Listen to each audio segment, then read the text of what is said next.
Hello, everybody. You're listening to Encounters live from 1 Mill Street, Leamington Spa. My name's Hannah Ayres, a PhD researcher in the Sociology Department. My name is Paola Medina-Gonzalez, a PhD researcher in history. We are both affiliated with the University of Warwick. We run a podcast, as I said before, called Theoryish, which synthesizes complex philosophical and theoretical concepts to a wider audience, predominantly students. So today we're going to be thinking about Walter Benjamin's concept of aura and kind of how applicable this is in contemporary times. We also want to think about how the originality of images affects our concepts of reality in our research. So this session today is going to be formatted more as a conversation and a little more scripted because we only have so much time. But it stems actually from our first season's episode on Walter Benjamin's 1931 essay, A Short History of Photography. So yeah, y'all might be wondering why this is called aura, why it's called the death of, or is aura dead? Aura is an indescribable notion that contributes to the originality or novelty of an image. That is to think of like what gives an artwork, photographs, or even novels their soul. It's what makes us visit these things and these pieces in museums physically and want to see them in person. To feel the presence and connect to them. Benjamin best describes aura by defining what a reproduction cannot catch of an original. He wrote in 1936, quote, "Even the most perfect reproduction of a work of art is lacking in one element, its presence in time and space, its exquisite existence at the place where it happens to be." Yes, so an image or the visual is particularly important to researchers because visual culture makes up a huge bulk of contemporary and historical life. So images have been used by researchers in many distinct ways, but often they're used as like a memory aid for research, as a source of data in their own right, and as a prompt for discussion by research participants. And when we think about images, sociologist Gillian Rose argues that we also have to think about and consider various modalities, such as the technological, so how an image is made and how it travels and is displayed, the compositional, so what an image is made of and the material qualities that make up the visual object, and the social, so things like how economic, social, and political relations and the institutions and practices affect how the image is seen and used. So you might be asking, why are we attaching so much philosophy to the concept of an image? This year, there have been several new smartphones out on the market advertising for AI editing tools that can either be automatically applied or require very little experience in terms of editing. Blurry photos, annoying content like weird photo bombers in the back of your photographs, especially if you're like in Italy, and even the sounds from videos. One particular advertisement took away the sound of the sea, can easily just be removed from like anything with a single click. So when an original image, which is in our terms, something that is the original photo or the original video in particular, can easily be edited over the original, where is aura? Does it matter to the researcher? Is aura applicable to research? What are the repercussions of altercation of originals? So for me, I think everything about the image, you know, the edits, the blur, the sensation of movement in an image, the background, it really gives you so much context about its creation. And sometimes as a researcher, you don't even know simple details like who is in a photograph, especially if you're doing something like history, and what it's trying to convey. And all this messiness of an image is what helps you figure out information or even use that image as a piece of data. Yeah, so I really agree with that. In my research in particular, the messier the photograph, the more interesting it is, the more it tells me about the potentiality of that instantaneous moment in time. It questions the setting of images, the purposes of a commemoration. As I work with early 20th century images, it makes me question the purpose for even keeping these very messy photos. It takes into consideration why they want to commemorate something that's considered for us imperfect. To me, that's where aura actually resides. There may have been excitement, in my case, sometimes intoxication, coercion, or like these other types of emotion applied to the physical capturing of an image. So when you fracture the aura through AI editing, what then is left? Is this image now a reproduction of what was originally captured? I would say that for researchers, what is left is kind of a lack of context and of kind of information given to us by this image. So what I also find interesting is the idea that we don't even have the original often at that point.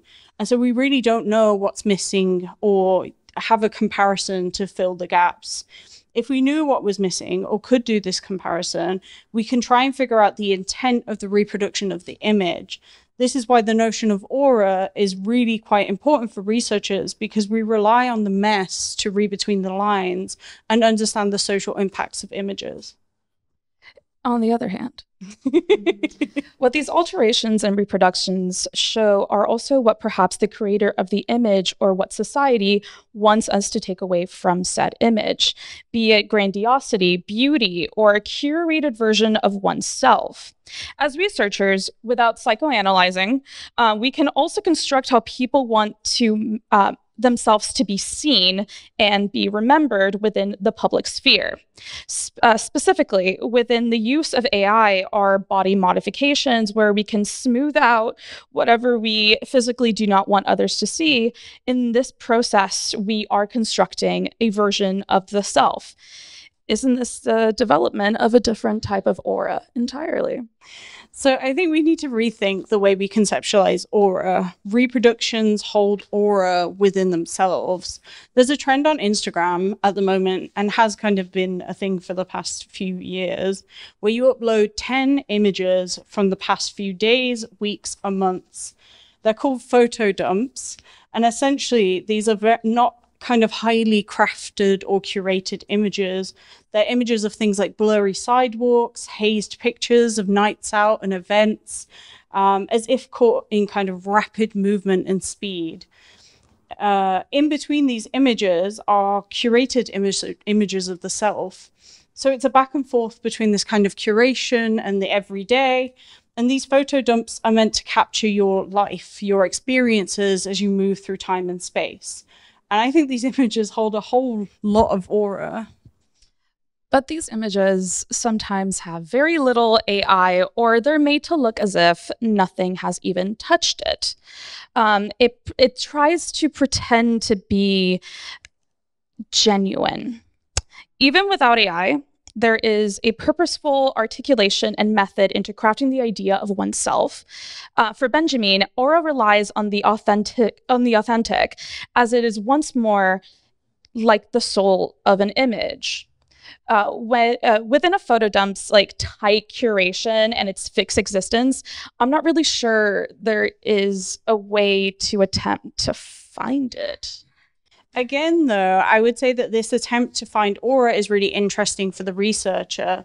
What does this attempt tell us about contemporary times? What are we missing?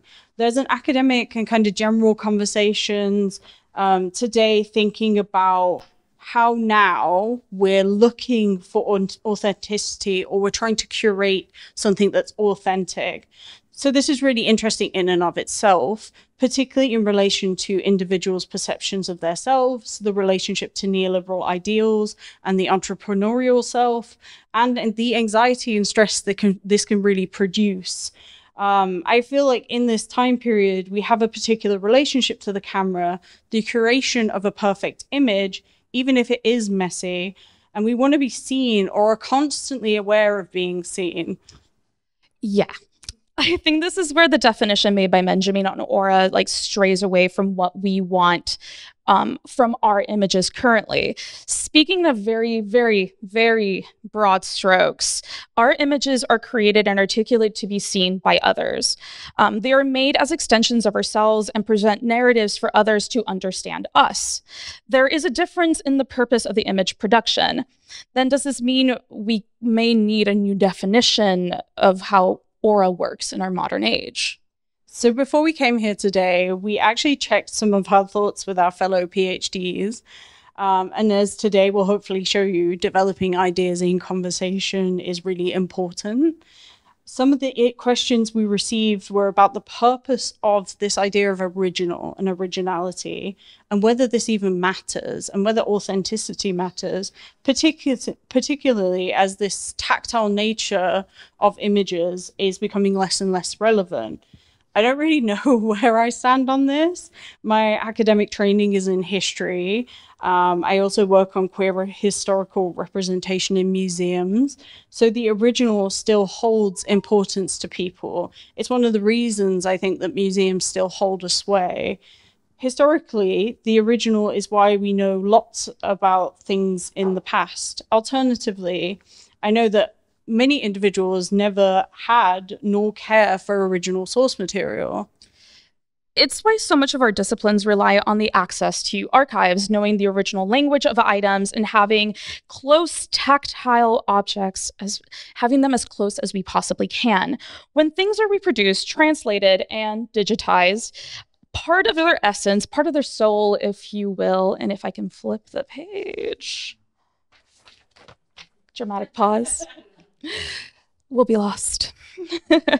A reproduction is an excellent tool that aids in our research. They can act as stand-ins or reminders of what the original object is supposed to be. But eventually, we always go back to the original. There are others who obviously disagree with this take, most of my colleagues. But primarily, we always rely, there is a reason why we have a section in our PhDs called primary sources, because we always go back to the primary. So isn't this an antiquated understanding of research practice? The reproduction of images is one of the ways that academia is made more accessible. Archives are increasingly digitizing their collections, and many researchers don't have the time or funds to be able to access materials. I think if we stick to this rigidness of aura, we imply that some research has less soul than others, and essentially draw a line around whose research is valuable and whose is not. That's why I said we, as researchers, try to gain access to the material as much as we can. I'm not denouncing the use of reproductions. I use it myself. It is, as I said in my earlier statement, I said that these have places in our toolkits, but whenever possible, it's always best to have that original in our hands. As it is untouched, it can be torn, and it can even be stained with the passage of time. For me, that's where aura resides. Original objects can be digitized objects that, while for now look extremely lifelike, time will eventually accentuate its imperfections and its little quirks. That's why alteration or reproduction can be a little bit troublesome. So you end up thinking, how is this going to age? We place so much belief in the technology that is within our contemporary and fail to recognize that one day this technology will become antiquated.